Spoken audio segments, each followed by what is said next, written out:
Assalamualaikum warahmatullahi wabarakatuh. Pada video kali ini kita akan melanjutkan materi berkaitan dengan Microsoft Visual Studio Code dengan menggunakan bahasa C#. Nah, pada materi kali ini kita akan bahas tentang perulangan. Nah, perulangan biasanya kita gunakan untuk bagaimana cara kita menampilkan sebuah nilai yang sifatnya mungkin itu dilakukan berulang tanpa harus kita mengetik satu-satu, misalnya saat konsol WLAN 1, 2 dan seterusnya. Nah, untuk perulangan sendiri di sini itu terbagi ada dua, ada while for do dan juga ada for dan juga ada do while. Jadi ada for dan juga while do while. Nah, bahasa pada pemrograman lain ini ada lagi, misalnya ada repeat until.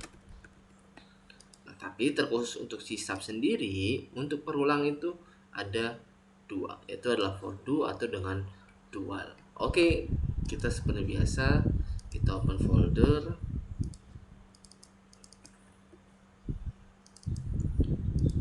Oke.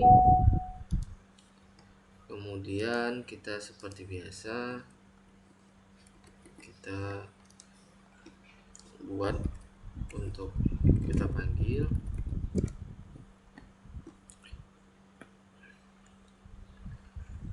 Oke, kemudian kalau sudah kita new terminal, nah ini kemudian .NET new console. Oke, kita template ini kita ambil.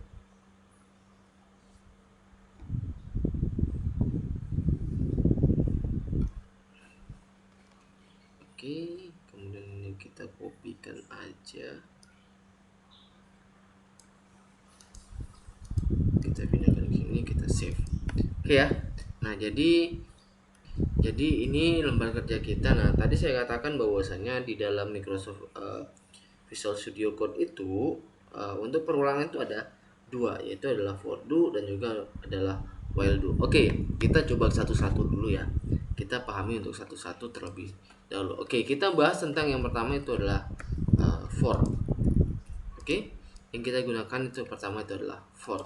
Nah, biasanya kalau misalnya nih kita jalankan ya .NET run, ini hanya menampilkan hello world 1. Dia hanya menampilkan si hello world ini adalah 1. Nah, bagaimana cara kita menampilkan hello world ini 10? Berarti kita copy kan 2, 3, 4, 5, 6, 7, 8, 9, 10. Oke, kita save .NET run.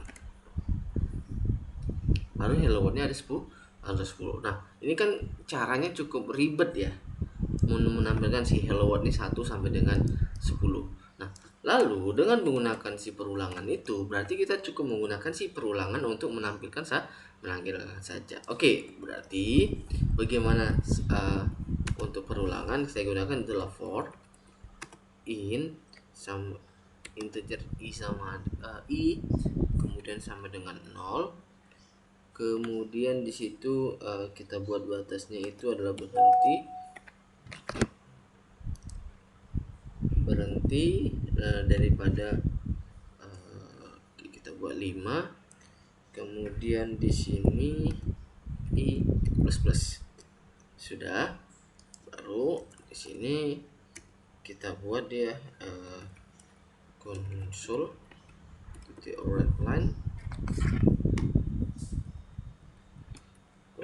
line nilai i sama dengan, kemudian ditambah dengan i nya. Oke, kita coba jalankan terlebih dahulu.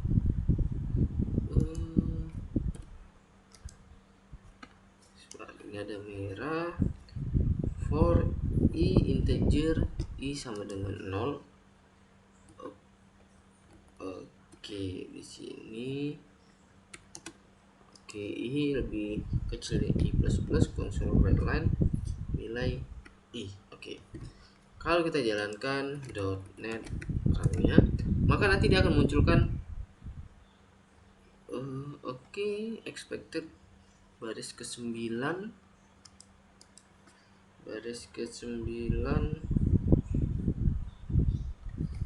for in i sama dengan 0. Oke, titik koma i lebih kecil pada dengan 0. Ya, sudah. Baris 11 console line, nilai i sama dengan, oke, seharusnya sudah. Oke, coba kita perhatikan lagi ya.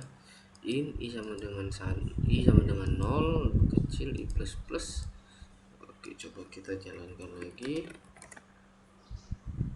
Oke, nah ini tadi di sini kita akan memunculkan nilai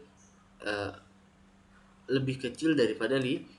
Berarti nanti di sini nilainya adalah mulai dari 0 sampai dengan 4. Sudah, maksudnya kenapa dia 0 sampai 4? Karena kita deklarasikan di sini adalah i-nya sama dengan 0. Pertanyaannya adalah apakah i harus selalu dari 0? Tidak. I tidak harus selalu dari 0. Tergantung dengan kita ingin memulai tuh angkanya sampai dengan berapa. Nah, ini kondisi awal. Oke, ini kondisi awal. Nah, kondisi selanjutnya adalah ketentuannya. Maksudnya adalah perulangan ini kan harus mempunyai batasan akhir. Sampai kapan dia akan berhenti, kan nggak mungkin perulangan itu dilakukan terus. Harus ada batasannya. Nah, batasannya adalah nilai i ini harus lebih kecil daripada 5. Nah, berarti dimulai dari 0, dari 1, dari 2, dari 3, dari 4, dari 5. Nah, ini berhenti. Kenapa? Apakah 5 ini lebih kecil daripada 5? Jawabannya tidak. Maka dia ini tidak ditampilkan. Berarti dia hanya sampai dengan 4. Nah, ini merupakan proses. Maksudnya adalah langkah untuk menjalankannya. 0 dengan 1, 1 dengan 2, 2 dengan 3, 3 dengan 4. Kalau kita buat seperti ini, berarti proses yang kita lakukan itu adalah langkah-langkah 1. Lalu pertanyaannya adalah bagaimana seandainya langkahnya itu misalnya bisa aja dia langkahnya 2, 3 dan seterusnya. Gimana caranya? Cukup kita dalam seperti ini, i tambah sama dengan beberapa langkah. Misalnya kita 2 langkah. Ini kita buat 10 ya biar nampak. 20 aja deh biar nampak banyak. Sudah. I tambah sama dengan 2. Kita jalankan coba. Berarti yang dimunculkan bukan lagi 0 tapi 0, 2, 4, 6, 8, 10, 12 sampai dengan 18. Nah, inilah fungsinya namanya. Ini namanya adalah increment. Maksudnya itu adalah proses yang dilakukan pada perulangan. Kalau yang kita gunakan tadi adalah tambah-tambah, berarti prosesnya itu adalah 1. Tapi kalau misalnya tambah sama dengan 2, berarti tahapannya 2. Kalau dia tambah sama dengan 3, ya juga sama, berarti tahapan itu adalah 3. Oke ya, mudah-mudahan bisa dipahami untuk perulangan si for. Lah, selanjutnya apakah for ini bisa untuk angka mundur? Bisa. Oke, apakah angka for ini bisa angka mundur? Bisa, tergantung dengan di sini. Oke, saya copy pastekan. Ini saya copy pastekan dulu. Terus saya buat ini i j. Terus kita buat j-nya itu dari misalnya dari 15. Sudah. Kemudian di sini kemudian 0. Di sini saya buat kurang-kurang ya. Saya buat di sini misalnya dia kurang-kurang. Console line nilai j, i sama dengan j. Oke, kemudian selanjutnya coba kita jalankan. Oh sorry, ini belum kita rubah. Ini kita rubah di sini. Oke, .NET run. Nah.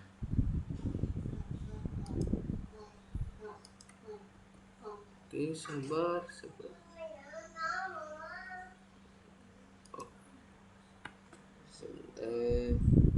Kita save for in i. Oke, kita coba .NET runkan. Oke, ini kita hapus dulu kalau kayak gitu.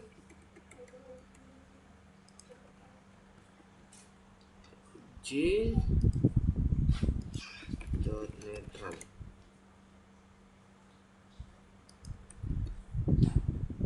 For in J sama dengan sorry. Nah, di sini dia sorry .NET Run. Nah, nampak ya, atau di sini saya buat batas deh biar nampak. Console titik readline 28 Oke, saya buat batas jadi biar nampak untuk batasannya .NET Run. Ini nilai I yang tadi di awal, ini nilai J. Nah, sifatnya menurun kan, mulai dari 15 sampai dengan ke bawah 15, 14, 13. Nah, karena dia pakai ini. Lalu bagaimana seandainya kurangnya 2, kurangnya 3 dan seterusnya? Ya juga sama gitu. Berarti di sini kita kurang sama dengan 2. Oke, kita coba jalankan. Kurangnya 15, 13, 14 dan seterusnya. Tadi nggak berjalan karena ini. Nah, jadi logikanya tuh gini. Si I yang di sini ya, yang I ini dia nilainya adalah 0. Yang dimana dia akan melakukan perulangan sampai nilainya itu nilai si I lebih kecil daripada 20. Nah, kalau yang ini dia akan melakukan perulangan sampai dengan nilai si J ini harus lebih besar daripada 0. Oke ya, bisa dipahami, mudah-mudahan bisa dipahami untuk perulangan. Nah, saya rasa itu gampang. Ini juga sama nih, perulangan untuk for. Baik itu perulangan maju atau perulangan mundur, ataupun dia menggunakan increment, bahwasanya dia lebih besar. Bukan lebih ya, langkah-langkah 1 atau langkah-langkah 2. Oke ya. Lalu satu lagi tadi ada do while. Bagaimana penggunaan do while? Oke, berarti penggunaan do while adalah kita sebutkan in I sama dengan 0. Yang intinya kita definisikan integer I sebuah variabel, kemudian dengan tipe datanya integer, bahwa nilainya itu adalah berarti adalah do. Kemudian di sini adalah console readline. Kemudian di sini adalah I sama dengan tambah I, kemudian sini I, kemudian titik koma, baru di sini kita buat while I itu harus lebih kecil daripada 5. Oke, kita coba ya. Nah, ini sifatnya dia kalau perulangan sama dengan konsepnya tadi, tapi sini kalau tadi kan for in I nilainya 0, kemudian batasnya misalnya 5, baru terakhir bagaimana prosesnya. Nah, kok ini juga sama, kita tuh di sini I, atau di sini kita nilai I ya, nilai I kita buat. Nah, ini variabelnya. Nah, yang inilah proses yang tadi. Proses dia untuk melangkahnya, apakah tambah 1, tambah 2, tambah 3, atau sini saya rubah. Misalnya di sini 10. Misalnya di sini 10, kemudian di sini tambah sama dengan 2. Oke, coba kita jalankan lagi. Nah, ini ya langkah-langkah 2, 0, 2, 4, 6 dan juga 8. Nah, ini perulangan antara for dan juga I. Lalu mungkin timbul pertanyaan, mana yang paling gampang atau mana yang paling mudah terhadap penggunaan daripada si I? Penggunaan daripada perulangan. Sebenarnya tidak ada kata yang paling gampang atau paling mudah, tergantung dengan habit atau kebiasaan, bagaimana cara kita biasa menggunakan daripada perulangan tersebut. Apakah menggunakan for atau menggunakan si while.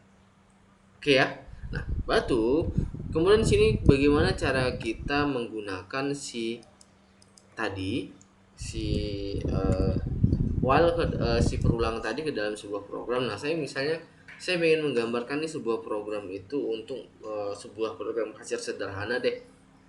Sudah, program kasir sederhana, kemudian dari program ini nanti dia akan melakukan konfirmasi. Misalnya nih, kita udah inputkan data barang, kita konfirmasi lagi apakah mau input lagi.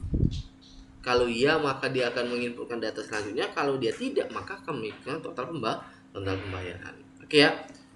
Oke, kita ketikkan console line. Kita buat judulnya ini, program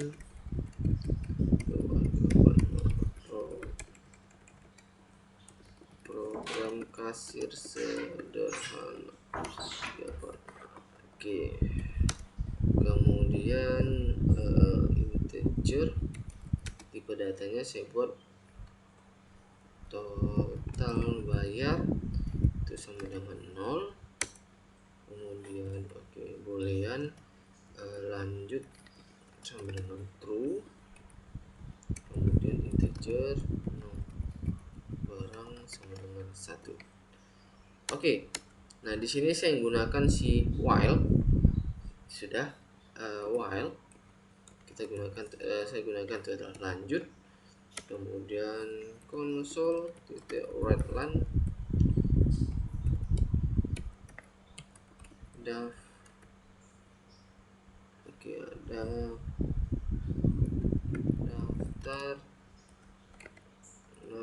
daftar barang.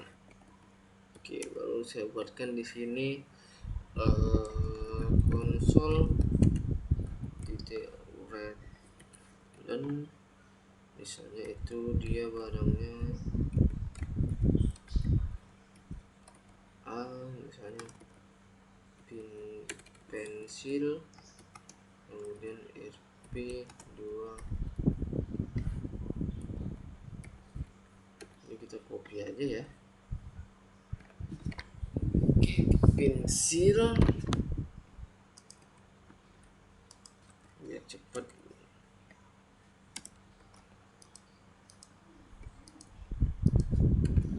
Pensil misalnya buku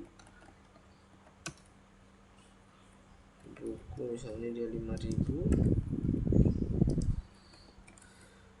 Pulpen misalnya di sini buat C, misalnya dia adalah 4.000. Oke ya. Di sini while masih di dalam filenya.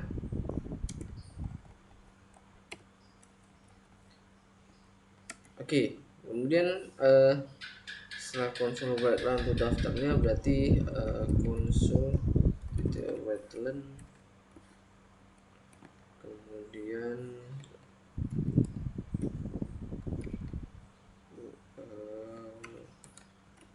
barang ke barang,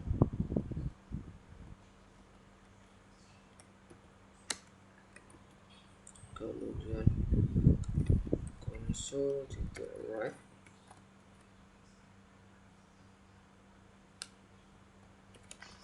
masukkan kode barang A, B, C,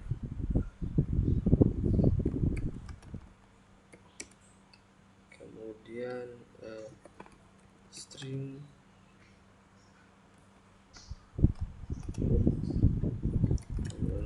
console titik readline, kemudian titik to up,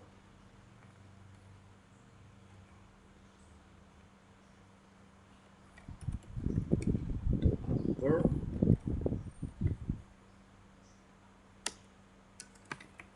console titik read, kemudian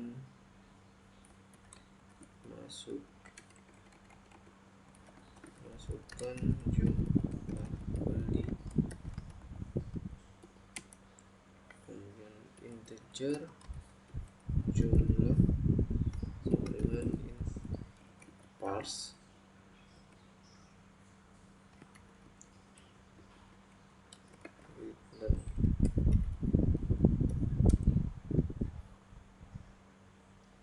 kemudian di sini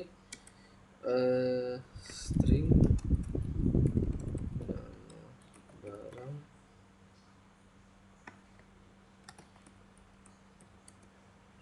kemudian integer harga satuan sebenarnya, switch kode,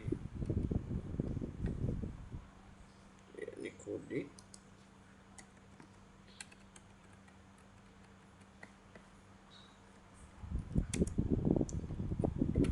case nama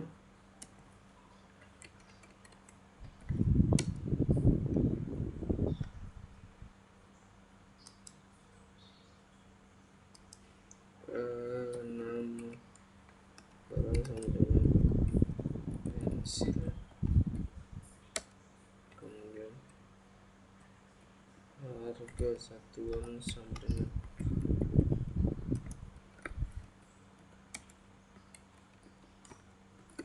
case B,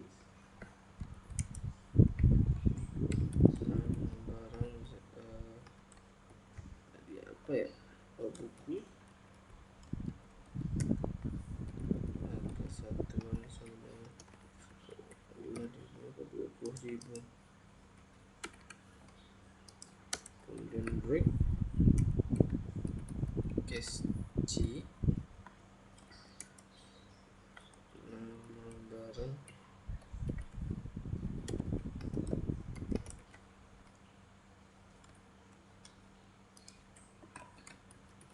pulpen,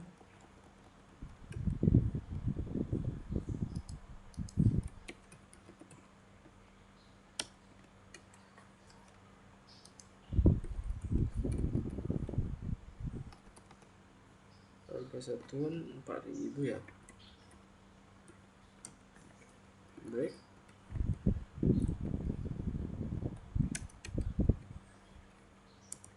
oke.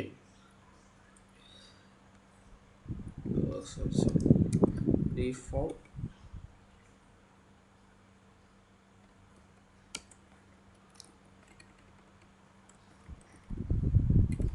konsol itu pesan yang kita muncul ya, kode barang tidak valid, barang dilewati.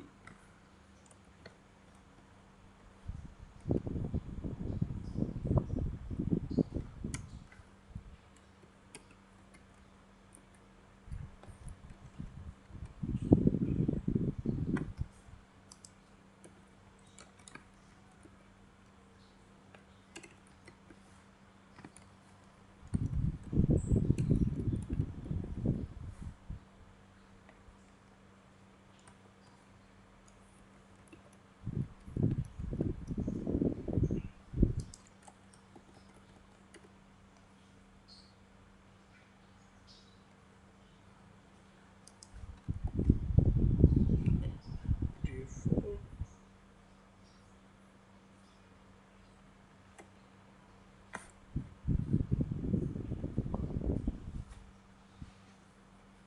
ini masih merah ya.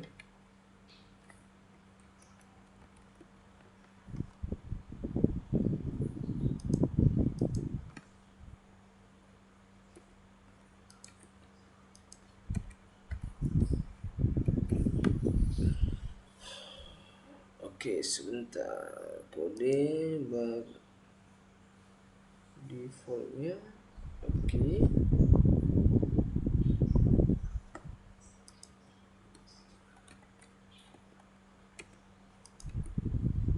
Break, kemudian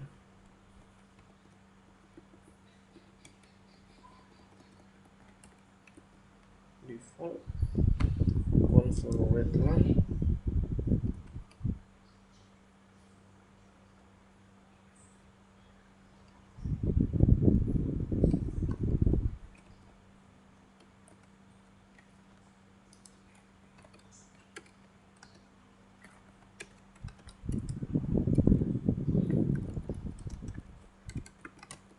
tidak valid.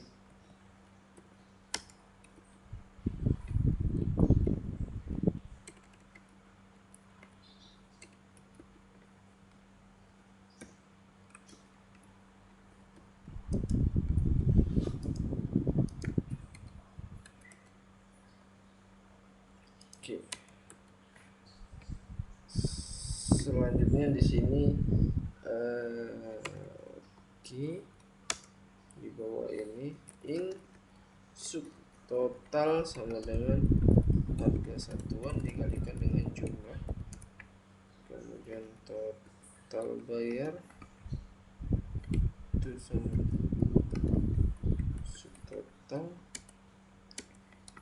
konsol web dan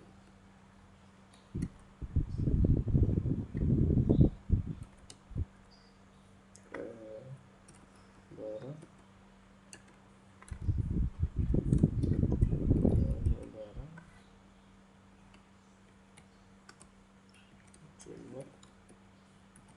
jumlah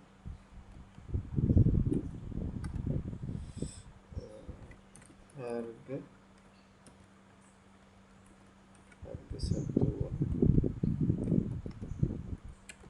subtotal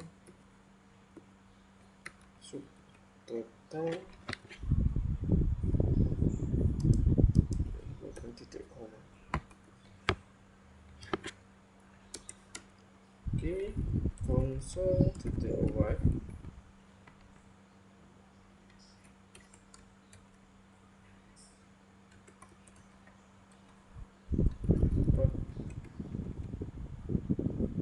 apakah masih ada barang yang ingin dibeli.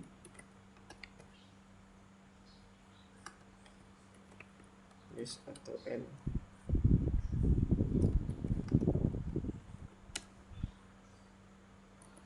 String jawaban sama dengan konsol titik readline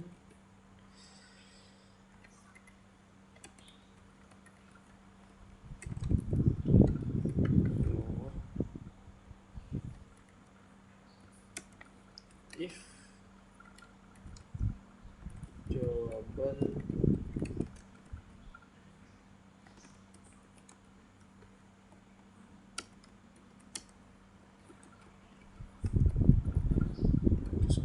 else.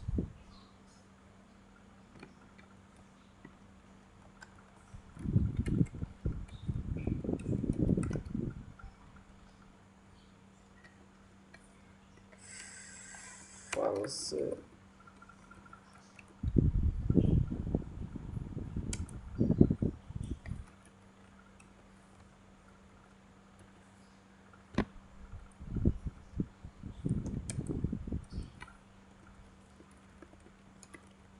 Kita tinggal tampilkan untuk harga-harganya.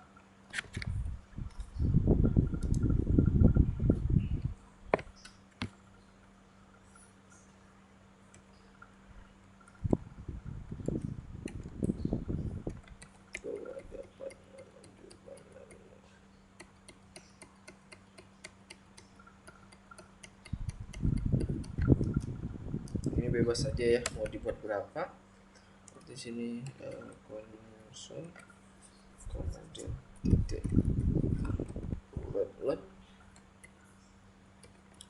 total pembayaran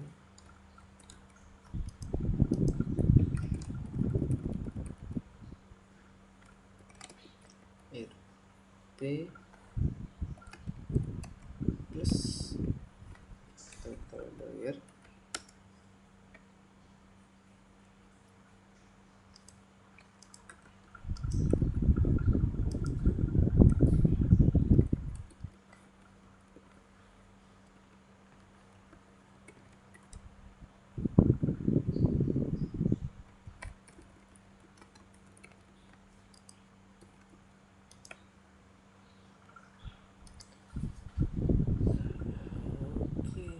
coba cek di sini masih error ya, switch code-nya. Switch kode buka kurung penawaran case A barang case B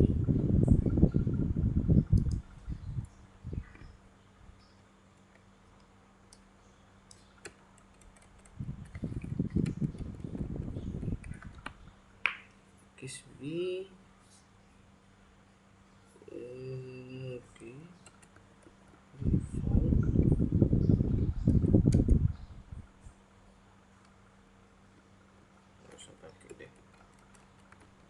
kita coba .net.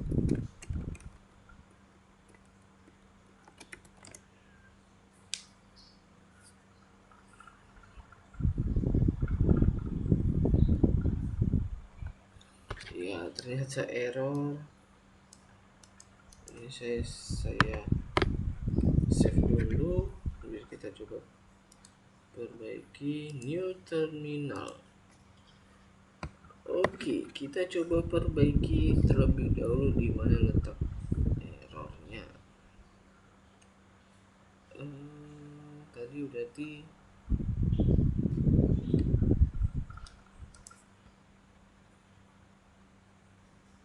console write line integer while lanjut. Oke.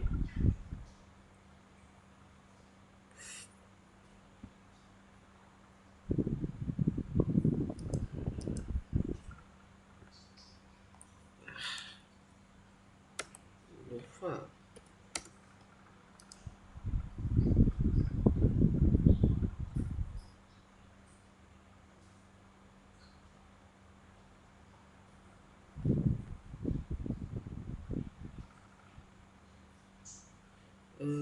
Control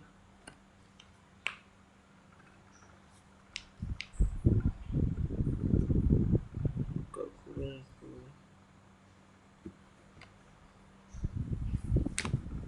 Oke, ini seharusnya masuk ke dalam ya.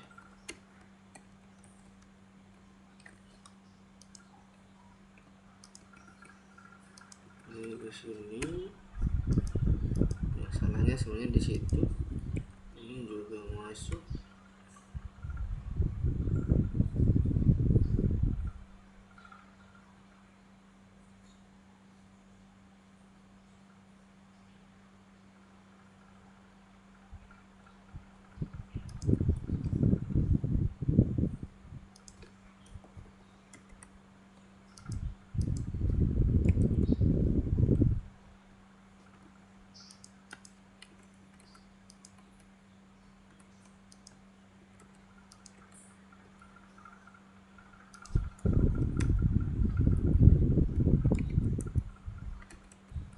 Default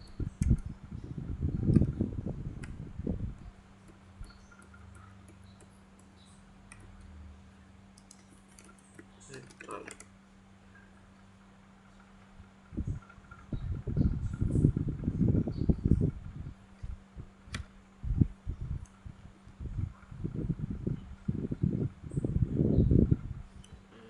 Oke. Oke ya. Kini lanjut. Oke.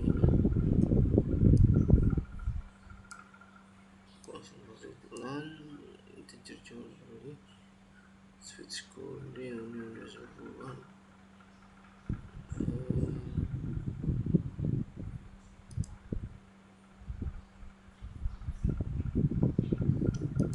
Oke ya, ini ya coba kita lagi control breakdown-nya udah, while lanjut, while lanjut untuk control breakdown-nya. Oke, ini juga sudah ini sudah switch code tadi di sini ya, dia default sama continue udah. Ini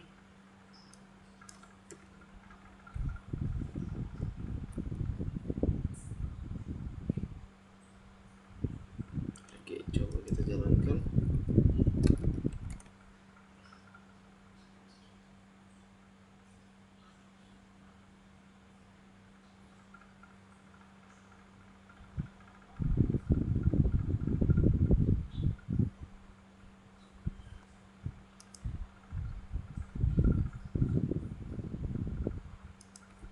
Oke, coba kita close dulu, open lagi.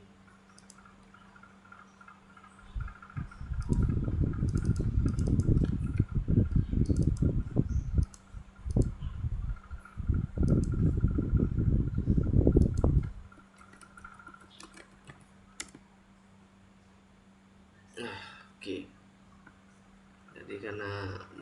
Oke, jadi ketika jalan seperti ini, jadi program kasir sederhana. Nah, dia ada muncul nih daftar barang 1, 2, 3. Jadi kita disuruh pilih barang pertama, kita misal PDP, masukkan jumlah beli misalnya 3, maka dia akan muncul ini barangnya buku, jumlahnya 3, harganya 5.000, berarti dikalikan subtotalnya ada 15.000. Nah, ini konfirmasi kita lanjut atau tidak. Kalau dia lanjut misalnya iya, misalnya kita beli barang A, misalnya jumlah belinya 7, berarti ini misalnya kita beli lagi Y, misalnya C, jumlah belinya misalnya 2. Nah, kalau dia buat N, maka ini total pembayarannya akan muncul. Nah, inilah dia tadi saya katakan bahwasanya kita menggunakan si perulangan. Sudah si lanjut itu apa, di sini dia bisa kita lihat nih. Lanjut itu adalah proses perulangannya. Sudah. Nah, inilah dia bagaimana cara kita menggunakan perulangan, bagaimana cara kita menggabungkan perulangan dalam sebuah proses coding. Ini untuk awalnya, ini lanjutnya, ini ya, ini sebenarnya pasangan sampai dengan yang di bawah ini. Jadi yang semuanya ini masih bagian daripada perulangan. Ini semua masih bagian daripada si perulangan ini. Oke, jadi sini ini tadi untuk konfirmasinya, ini untuk case. Kita gunakan case untuk menggabungkannya, baru kita gunakan yang ini untuk total harga dan total barangnya. Oke, mungkin itu saja pada video penggunaan daripada perulangan. Lebih dan kurangnya saya minta maaf.